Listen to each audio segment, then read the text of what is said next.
Efendim merhaba, ben Fadime. Kanalıma hoş geldiniz. Bugün sizinle bu güzel, tatlı, yazlık bir bluz için olan hanım dilendi bey beğendi mantığıyla örülmüş kare, çok kolay, herkesin basitçe yapabileceği bu motifi anlatıyor olacağım. Bu bizim bluzumuzun 3 motifinden bir tanesi. 3 değişik kare motif yapacağız. Aralarda da küçük üçgenlerimiz olacak. Üçgenleri yapmayıp o alt kısımlarına da saçak yapabilirsiniz. Çocuklarınız veya gençleriniz için veya kendiniz seviyorsanız yapabilirsiniz. Ben pek saçaktan hoşlanmadığım için bunu böyle yapmayı düşünüyorum.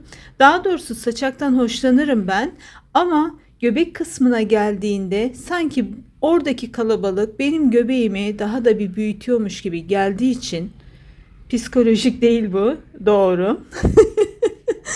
O yüzden bunda saçak yapmayı planlamıyorum. Bakalım belki bluzun sonuna doğru fikrim değişir. Şimdi beraberce orta bölümünden başlayarak motifimizi örelim. 2 kat İtalyan merserize kullanacağım. Bunun için her bir katım 4 kattan oluşuyor. Şöyle göstereyim. Gördüğünüz gibi 4 kat. Toplamda 8 kattan beyaz ve lacivert kullanarak ördüm ben. Yazı çok yakıştırıyorum bu iki rengi. Bir de istediğiniz her renkle örebilirsiniz. Bunu da söyleyeyim. Ortası başka, bu sıra başka renk, bu sıra başka renk. Yani her sırayı farklı renk olarak da örebilirsiniz. Şimdi size şundan da bahsetmek istiyorum. Buradaki motifi ben aslında 2 numarayla veya 3 numarayla örebilirdim. Ama şu ince dokuyu yakalamak için arkadaşlar, sanki şişle örülmüş dokusunu yakalamak için bunu böyle yapmaya karar verdim. 3,5 numara tığım ile örüyorum. Neden böyle şeyler yapıyorum diye düşünüyorsanız da ben çok sıcak bir yerde yaşıyorum ve yazın çok mümkün olmuyor bunları giyebilmem. Hani bunları giyebilmek için havanın esintili bir anını yakalamayı falan bekliyorum. Yoksa beğenmediğimden değil, örüyorum ve severek de giyiyorum. Özellikle kışın bayılırım örgü kıyafetler giymeye. Şimdi benim böyle şeyler denememdeki nedenlerden bir tanesini anlatacağım. Burada görüyorsunuz bir bluz ördüm ben yıllar önce. Bu kadar emek verdim, görüyor musunuz? Yani incecik bir şişle örüldü bu. Sanırım 3,5'la örmüştüm. Şu kısım 4, lastikler 3,5'tu. Uzun kollu, kayık yakalı, yazlık, İtalyan merserize'den bir bluzdu bu. Ve yıllarca dolabımda beklemesine rağmen sadece bir kere markete giderken giydim, deneme amaçlı. Dedim acaba baharda giyilebiliyor mu? Hani yazdan umudumu kestim. Acaba baharda, sonbaharda giyer miyim diye. Baharda ve sonbaharda da giyilemeyecek kadar olmadı. Olmadı. Yani bazı şeyler olmuyor. Şimdi ben bir Kuzey Avrupa ülkelerinde olsaydım baharda da giyerdim. Zaman zaman yazda da giyerdim. Çünkü biliyorsunuz eksi bilmem kaç derecede azıcık bir güneş çıkıyor. Atletle oturuyorlar güneşte. Ama biz öyle değiliz. Burası sıcak bir iklim, Akdeniz iklimi. Hele hele kıyı kesimler daha da sıcak ve nemli olduğu için, özellikle nem daha da insanı bunalttığı için pek mümkün olmuyor. Ben de şimdi madem dedim benim konumum bu, konuma göre örgü örmeliyim.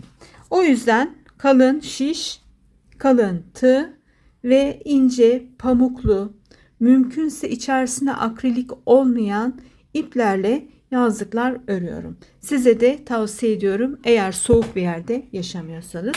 Soğuk yerde de yaşıyorsanız da nedir? Bunu azıcık ince şişle, ince tığla örersiniz. Yazın giyersiniz.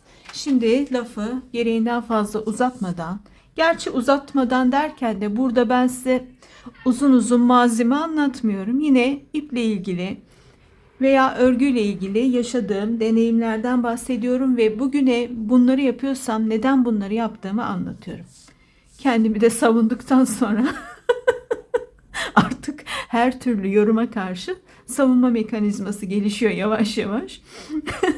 Şunu da söyleyeyim arkadaşlar. Belki ben 7-8 yaşında bir çocuk olsaydım ve YouTube'da örgü örüyor olsaydım, Belki zoruma giderdi ve kanalı kapatır giderdim. Ama ben 50 küsur beden yaşımla ve bilmem kaç trilyon yıllık ruhi yaşımla bunlara gülüp geçiyorum. Sadece neden bu kadar bu halleri düştüğümüzü düşünüp üzülüyorum. Onun dışında da yapacak bir şey yok. Yazın, rahatlıyorsanız yazın. Keyfiniz bilir. Ama üzüldüğümü zannediyorsanız benim üzüldüğüm yer başka. Anladınız siz. Şimdi efendim geliyoruz motifimizin orta bölümüne. Yeni başlayanlar için özellikle yavaş yavaş göstereceğim. Örgüye hakim olanlar lütfen birazcık hızlandırabilir veya sara sara gidebilirsiniz bu kısımları. Efendim 1, 2, 3, 4, 5, 6 ve 7 tane zincir çekiyorum. İlk başlamış olduğum zincirime tığımı batırdım ve bir halka oluşturuyorum zincirimden. Yeni başlayanlara tavsiyem de katı olmayan bir pamuk iple yaparlarsa daha da kolay örerler. 1, 2, 3 zincirle yukarıya çıkıyorum halkamı oluşturduktan sonra ve tığımın başına ipimi alıyorum. Halkamın içerisine bu ilk 3 zincirimi de trabzandan saydığım için 4 tane trabzan yapıyorum. Zincirim dahil ve üçlü trabzanlar yapıyorum uzun uzun ve artı tığım büyük olmasına rağmen yine ben trabzanlarımı uzun uzun çekiyorum ki bol olsun, mümkün olduğunca ince olsun. Arada bir zincir çekiyorum ve geldim yandaki trabzanlarımı yapmaya. Bu halkanın içerisine toplamda 4 tane dörtlü trabzan yapacağım. Arada bir zincir.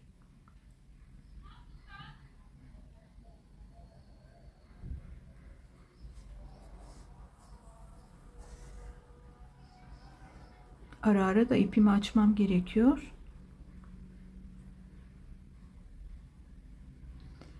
Eğer zinciriniz küçükse bu köşe yapacağımız yerlere 2 zincir çekebilirsiniz. Ben 2 tane yaptığımda biraz büyük oldu bol bol yaptığım için. O yüzden bir de fazla delik olsun istemedim. Daha da büyüsün istemediğim için böyle yaptım. Burada bir tane zinciri de size anlatırken unuttum.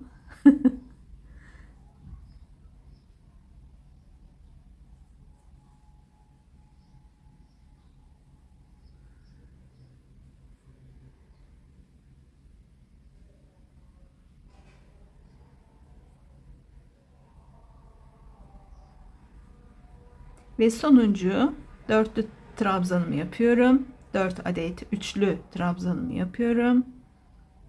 Görüyorsunuz baya elimi bol tutarak örüyorum.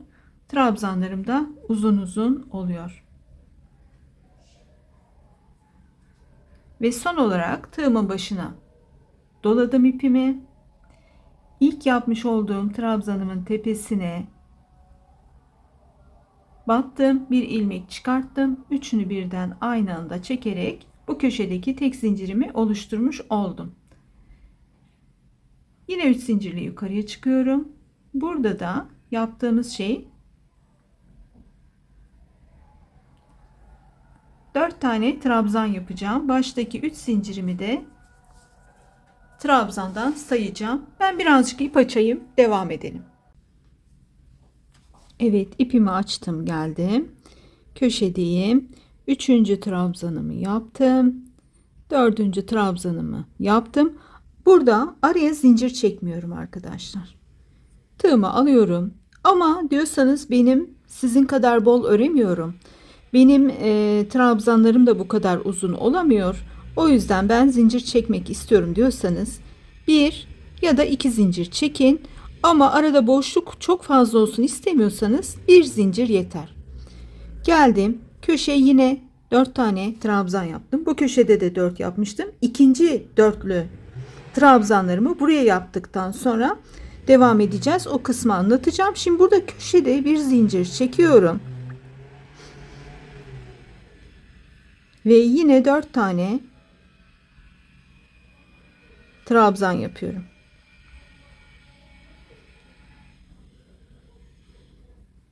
Gürültü bitsin diye bekledim. Ama devam ediyor. İnşaat hiç bitmiyordu ülkemizde. Böyle bir ülke. Vardır bunda da bir hayır. Evet, yine köşedeyim. 4 trabzan, bir zincir. 4 trabzan.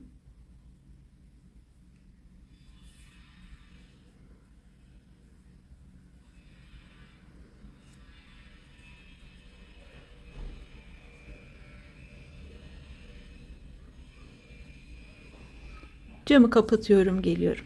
Yine arada zincir çekmeden karşıya geçiyorum. 4 trabzan yapıyorum.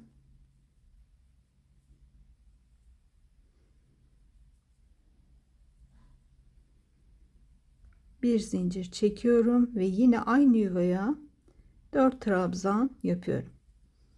Hanım dilendilerin hepsi bu mantıkla örülüyor. Sadece renklerle oynuyorsunuz. En basit hali bu. Zincir çekmeden yine köşemize geldim. Yarım olan bir köşemiz vardı. Orayı tamamlayacağız. Üçüncü trabzanım, dördüncü trabzanım, tığımın başına alıyorum. İlk trabzanımın tepesine batıyorum yine ve üçünü birden çekerek bu aradaki bir zincirimizi tamamlamış oluyoruz.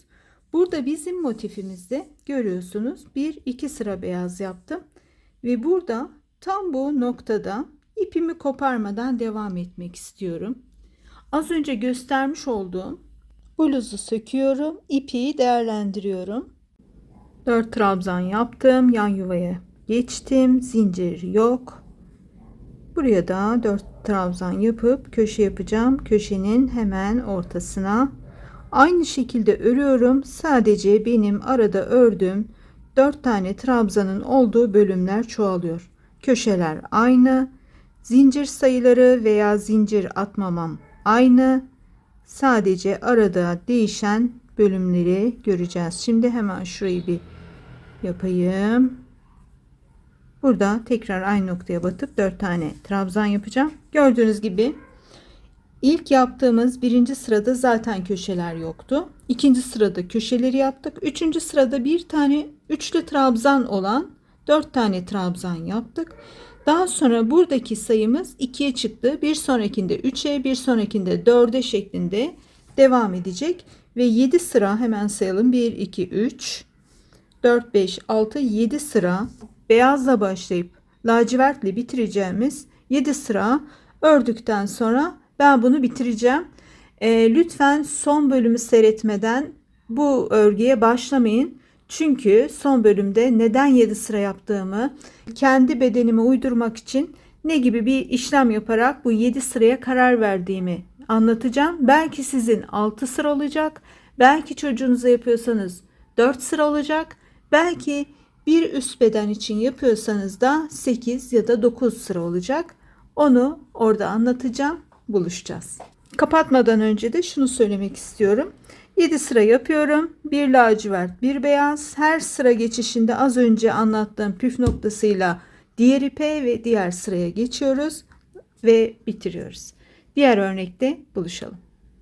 Evet, birinci motiflerimiz 2 tane olacaktı. İkisini de bitirdim. Şimdi diğer motifimize geçiyoruz. Şurada yapmış olduğumuz 2 sıralık hanım dilendinin aynısını lacivert ipimde de yapıyorum. Görüyorsunuz, aynı büyüklükte.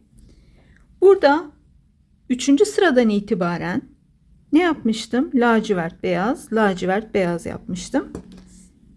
Buraya geldiğimizde ise bu diğer motifimizde ise aynı mantıkla örülen bir motif. Sadece 2 sıra değil de 3 sıra yapacağım. Bunu da nasıl yapacağım? Hemen onu göstermek istiyorum. Bunu da kenara alırsam bir karışıklık olmasın. Şurada motifimiz gözüksün ki hangi motifi yaptığımızı görelim. Yine aynı şekilde burada tığıma doladım. Karşıdaki trabzandan ilmek çıkarıp 3 ilmeği birden aldım. 3 zincirle yukarıya çıktım. Yine aynı şekilde 3 tane trabzan yapacağım. Çünkü 3 zincirimi de trabzan sayıyorum. Ve tığımın başına alıyorum. Hiç zincir çekmeden alttaki yuvaya batıyorum. 4 trabzan yapacağım.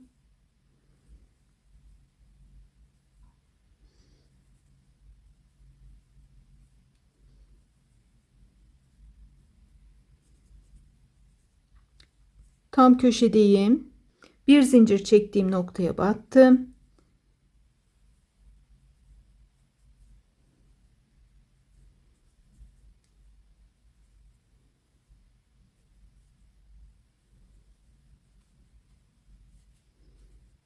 Bir zincir çekiyorum, tekrar aynı noktadayım ve 4 tane daha trabzan yapıyorum. Buradaki 3. sıramızda böyle olacak. Hemen açarak size göstereceğim. Bir tekrar babında. Burada zincir çekmeden tığıma dolayıp karşıya atlayacağım. Şöyle bir görüntümüz var arkadaşlar.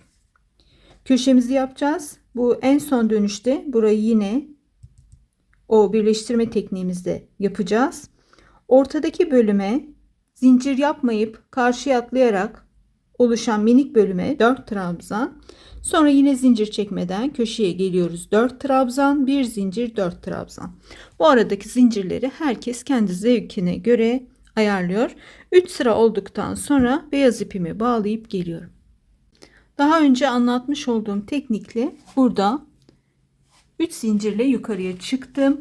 Alta beyaz ipimi bağlamıştım. 3 ilmeğin içerisinden geçerek beyaz ipime de geçmiş oldum. Aynı zamanda bir sonraki sıraya da geçmiş oldum. Yine aynı şekilde şuradaki alttaki lacivert ipimi kesmedim. 2 sıra sonra yine devam edeceğiz. Sağ elimdeki serçe parmağım yardımıyla tutuyorum. Karışıklık olmasın, ipim o tarafa doğru gitmesin, ortada kalsın diye. Ve burada da 4 tane trabzanımı yaptım. Yan yuvaya geçiyorum. Yine trabzanlarımı yapıyorum.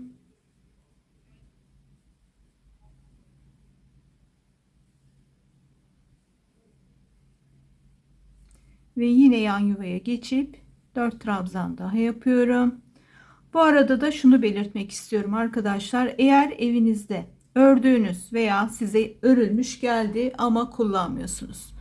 Hadi 1 yıl, 2 yıl neyse bekliyor ama eğer 3 yıldır giymediyseniz ya birine verin ki 3 yıl bile fazla da hadi el emeği göz nuru diye 1-2 yılda ben katayım. Eğer giymiyorsanız ya birisine verin ya da söküp başka bir şey yaparak giyin, değerlendirin, ya siz giyin ya da hediye edin. Çünkü durduğu yerde eskimiyor, yazık günah. Hele bir de yün ipse güve falan yemeden değerlendirin. Böyle hem bize yük, yıka yıka yeniden as, yeniden katla, yeniden kurut. Hem de değerlensin, yazık günah. Burada tekrar bir zincirimi çekip köşemi yapacağım. Hemen diğer motifimi de alarak gelmek istiyorum. Size o konuda da anlatmak istediklerim var. Aslında hep aynı şeyi yapıyoruz, fark ettiniz. Sadece sıraları değiştirdik. Beyazda işte birinde bir sıra örüyoruz da birinde 2 sıra örüyoruz gibi. Diğer motifimi de hemen aldım geldim. Şimdi görüyorsunuz. Burada ben 2 sıra beyaz öreceğim. Daha sonra 2 sıra tekrar lacivert öreceğim ve toplamda yine 7 sıra olacak. Hemen beraber sayalım. Kamerama sığsın istiyorum. 2 sıra, 2 sırada bu 4 sıra, 3 sırada lacivertim 5, 6, 7 sıra. Şimdi burada gördüğünüz gibi ben devam ediyorum. 2 sıra ördükten sonra lacivertime geçeceğim. 2 sırada onu örüp ipimi keseceğim ve tek renk olan lacivertlerimi de baştan sona lacivert öreceğim ve onları da 7 sıra yaptıktan sonra buluşacağız. Bu motiften de 2 tane öreceğim. Devam edeceğiz. Evet, ikinci motifimi de bitirdim. İpimi koparmadım. Neden koparmadım da hemen az sonra anlatacağım. 2 tane bu motiften, 2 tane bu motiften, 4 tane de bu motiften yaptım. İpimi koparmama nedenim de şimdi aşağıya yorum yazıyorsunuz. Bu bluzu üçgen parçalarla mı bitirelim yoksa saçaklarla mı bitirelim? Aşağıda yazılan yorumlara göre bu bluzu bitirmeye karar verdim. Aynen bir film ya da dizi seyrederiz. Seçenek vardır. Hangi seçenekle bitsin istersiniz? Mutlu mu, mutsuz mu gibi. Orada size seçenek sunuyorum. Saçaklı mı, saçaksız mı? Hangisini tercih ediyorsunuz? Eğer yorumlar gelmezse de üçgen motiflerle bitirmeyi düşünüyorum. Size de kısaca saçaklı motifi nasıl yapacağınızı anlatırım. Evet, motifli kısım bu kadardı. Yorumlara göre ikinci bölümde ya saçak yapmayı ya da yarımları anlatacağım. Önce yarım motif yapımını anlatacağım. Daha sonra da nasıl motiflerimizi birleştirip askısını yapacağız ve son şekline gelecek ve diğer detaylarla beraber videoyu sonlandıracağım. Çok teşekkür ediyorum. Kanalıma destek olup üye olursanız, beni desteklerseniz çok sevinirim. Hoşça kalın.